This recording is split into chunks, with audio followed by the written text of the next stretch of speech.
Sa kagustuhan ni Giselle na mapalapit sa anak at punan ang mga pagkukulang niya bilang ina, ay niregaluhan niya ito, si Justin, ng isang bag.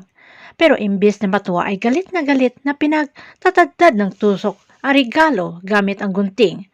At sinabi ni Giselle na hindi kailangang gawin iyon ni Justin, kahit alam ni Giselle na matindi ang galit ng anak niya si Justin sa kanya. Pero walang modo at respeto si Justin na pinapaalis ang ina sa kanyang opisina. Samantala, nag-worry si RJ kay Lynette at sinabi niya ito sa kay Ray na hindi sapat na pahinga ang kailangan ni Lynette kundi ang pag-aalaga ng kanyang asawang si Carlos.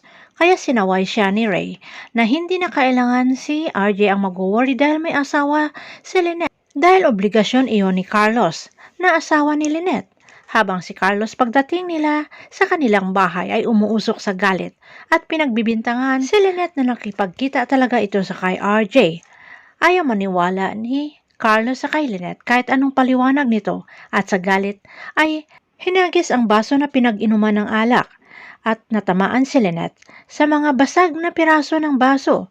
Gulat si Lynette sa dugo na dumaloy sa kanyang braso pero mas gulat si Lynette sa inasal ng kanyang asawa na inakalang mabait at mapagmahal na asawa. Tatanggapin na lamang ba ni Lynette ang mga pananakit ni Carlos dahil sa malaking naitulong sa kanilang mag-ina? Abangan na lang natin ang susunod na episode dito sa Abot Kamay na Pangarap.